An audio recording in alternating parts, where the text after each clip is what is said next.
Do you consider yourself a feminist? Yeah, absolutely. Yes, I do consider myself a feminist. Oh, absolutely.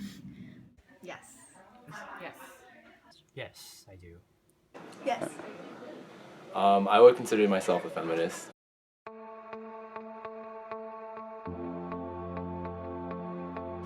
I do consider myself a feminist, but not in the sense of the actions I take in terms of going to rallies or holding rallies and protests, but in terms of the ideas I hold, I consider myself a feminist. I don't think I would feel comfortable labeling myself a feminist necessarily, but I think my personal values align very strongly with feminism. I think I personally do not consider myself to be a feminist, although I do believe in like strongly like women's rights and like equal opportunities. Yes. I know that like recently there's been a lot of like flack or like stigma against the word feminist. It's not a term that I was always like something that I really embraced. Like I do now, and I definitely say like I'm a feminist and I'm very passionate about feminism. I think when I was younger though, like I you know, in like high school and things like that, I wasn't really sure if like the term, like I didn't really understand what feminism was. But I think some people associate feminist with like a negative connotation because they think it's like man-hating, and I think that's the wrong idea. I think it's more so that we're trying to fight for gender equity and just like rights for all. I definitely advocate equal gender rights. Believe in just like equality amongst genders and like everyone in between. So I just like, yeah, and just like that also ties along to a lot with like being a woman of color. I don't think that like APA women really have a strong presence in the feminist discussion. The conversation around like women is often not talking about race and not bringing intersectionalities, or you know, a lot of feminism is white feminism, and so it's just really interesting. I think it would be really interesting to explore like what it means to be both female and an APA woman. I think that in most situations I feel pretty aware of my identity as an Asian American and as a woman. I don't think there are a lot of times when I feel those in isolation. I think since coming here, definitely identify a lot stronger as an Asian woman than when I'm back home. Because suddenly, coming to Penn is the first time I've ever been in an ethnic minority. And I find myself like getting a bit more self-conscious about it. Specifically is to do with sort of like the white majority, I guess, at Penn. And that particular sort of like white sorority girls, when they go about in groups, it can make you feel like quite self-conscious about sort of just the way that you look, how your facial features match up in your face, and immediately that makes me a lot more conscious about my identity as an Asian and as a woman. I think, for example, on a very superficial level, the idea of like having a pale skin makes you more beautiful is such a I guess like common beauty standard in Asia, while like a lot of non-Asians just really want a tan, which my grandmother completely doesn't understand. We have sort of like that general westernized body image of like fairer is better and things like that, but I think for me more interesting is like within the Asian American community or within the Asian community, we have our own beauty standards, and that sort of like coexists. So for example, there is this, I think more so than any other cultural or racial group, Asian women are highly pressurized to be small and thin. So like I identify as multiracial, and so I see myself sometimes outside of both what I think a Western conventional beauty standard is and what like an Eastern or Asian conventional beauty standard is. I'm much like, you know, taller than my Chinese relatives are, and I fall outside of what that standard of beauty is. But when it comes to the other side of like my white family, I'm also one of the most obviously like Asian people in it. Particularly as a Korean American.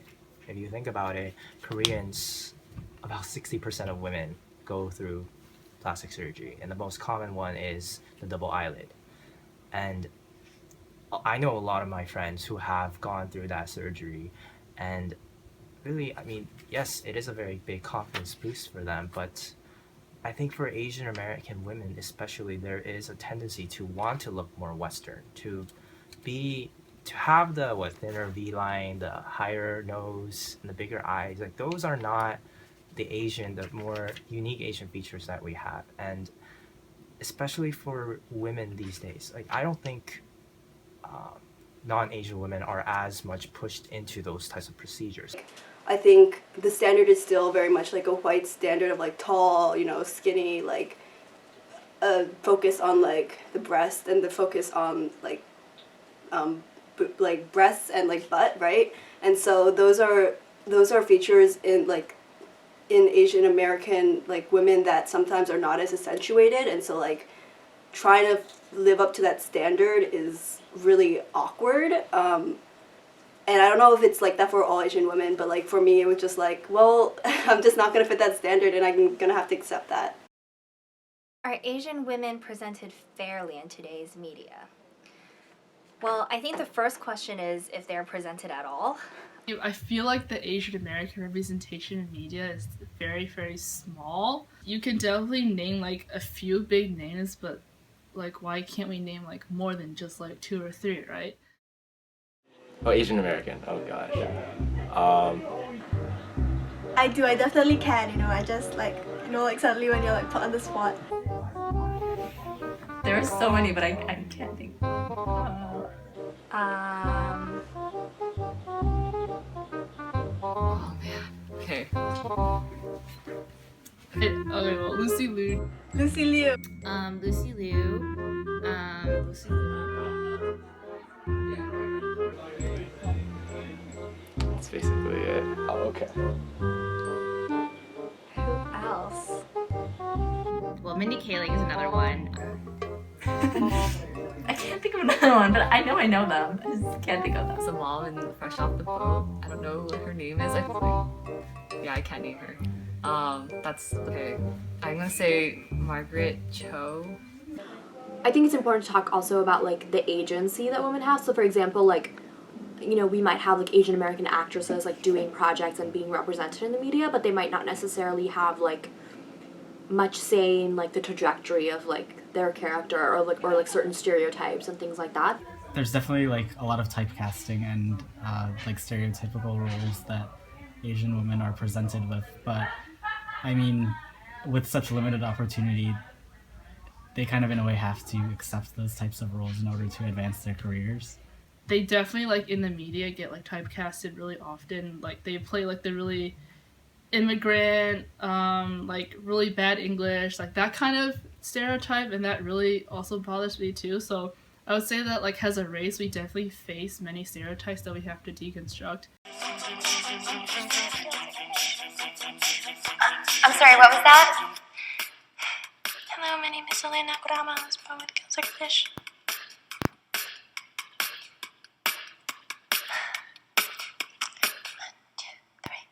I feel like there are pretty much only like a few stereotypes that Asian women play or appear in for mainstream media, and that's either like a hypersexualized version, like I don't know, maybe some like Chinese prostitute or whatever, or a super nerdy kind of figure, whether that's like a very dull and boring office lady or just like a super nerdy student. I feel like those are really the two roles that Asian women appear in.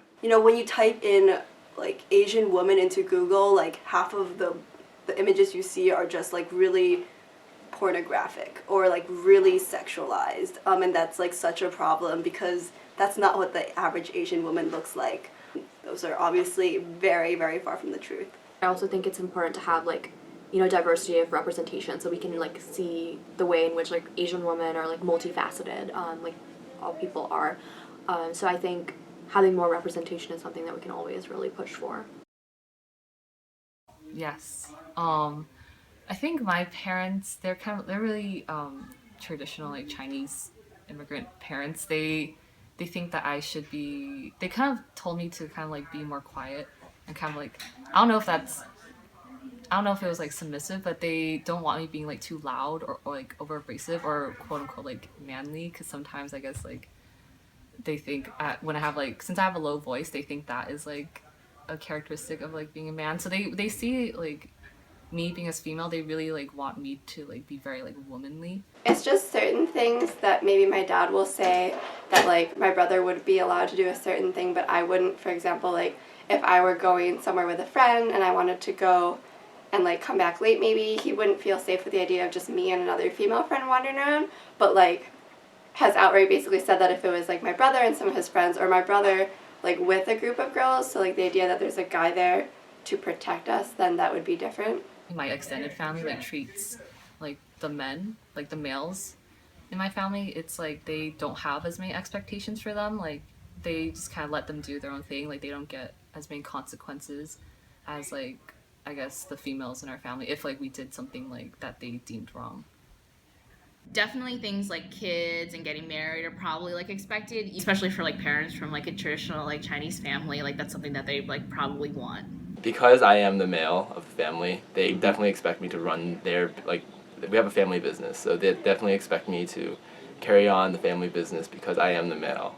A lot of people don't realize like the history of, I guess, like, you know, men essentially running everything in the world, and how that has like affected women, especially if you haven't experienced that yourself. So for one, I guess like I would encourage people to think about how history has like shaped modern perceptions and modern sort of like power structures, as well as I guess like what sort of like experiences that people who have a different gender identity than you might have, and put yourself in their shoes. Think about your language and what effects that can have on people. It's very interesting for Asian Americans to be introspective and look within the community and ask us how certain dynamics within the community like favor Asian American men over women. So, you know, how like perhaps Asian American men benefit from having male privilege within the community, and how they might be kind of essentially lifting themselves up by benefiting off of like the sexism and misogyny against Asian American women. And I think that's like a very difficult conversation to have, because we have to like challenge and like unlearn a lot of things that we know. But I also think it's very important because, you know, it's not always like outside the community. We also have to look at how like within the community there are problems, and there are problems like along gender lines that have to really be talked about. I think it's up to women in the APA community to start having these conversations with each other and talking about the kinds of misogyny or sexism that we see within our own community. This is a conversation that doesn't necessarily take place a lot in Asian American spaces here on Penn's campus, and so having the opportunity to engage in a dialogue or discourse about the intersections between gender identity and race or ethnicity is really important. Anything can start with a conversation, and from there we can only really understand like how to take action. I think there's a lot of work to be done.